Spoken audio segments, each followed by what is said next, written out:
Good afternoon. Good evening. My name is Ontiveros, proud member of the Prisoner Hunger Strike Solidarity Coalition.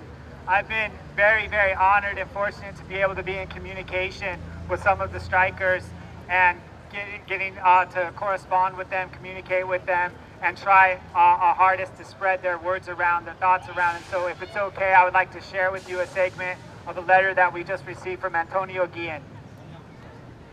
And it reads, "My name is Antonio Guillen, and I'm one of the 20 representatives of this human rights movement.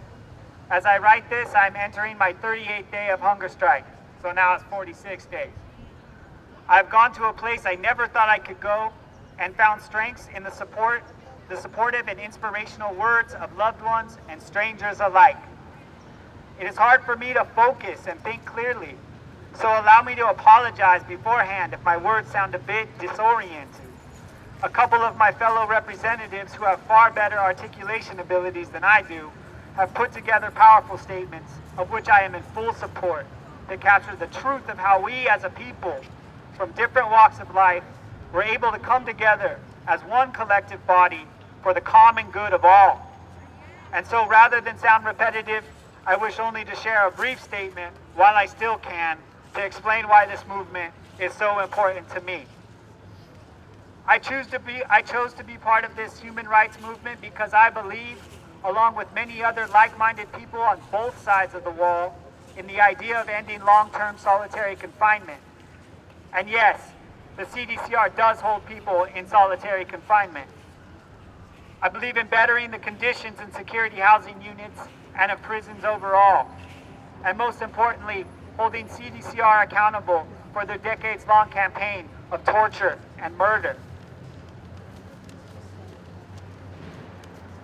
Sorry. As to how we were able to come together as one collective body, I can only share my own perspective. My fellow representatives may have experienced it differently or in some cases similarly, but they can explain it in their own words. This is how I saw it. When CDCR placed us in the SHU in Pelican Bay, the idea was to break the human spirit and to shatter the minds of the prisoners.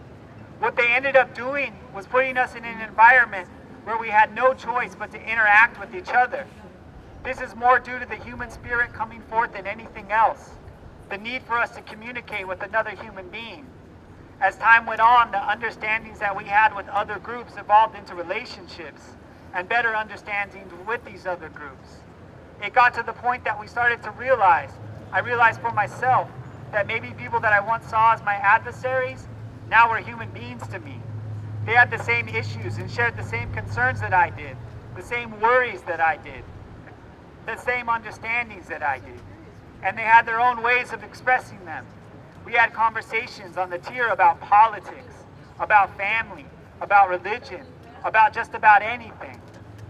As you converse with someone else, you get a better understanding of where this person is coming from, how they live, and what they believe. You start to realize that this person is not different from you. I don't involve myself in personal conversations between two people, but the pods are so small you can't help but overhear their conversations. And people would often talk about their family, their kids, their grandkids. They would share. And I'd listen to them and realize these guys are worried about their daughters just like I'm worried about my daughters. They're worried about their sons just like I'm worried about my sons.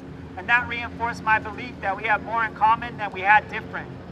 As years went on, our relationships and friendships grew, and these understandings were reinforced. It slowly started out as a sharing of literature, magazines, and newspapers.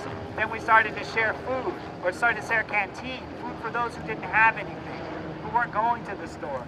It propelled me in a direction I never thought I would go. I started to have these thoughts.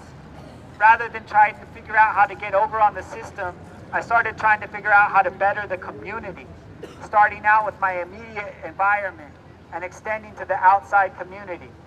One of the things that deeply concerns me now, and has concerned me for a long time,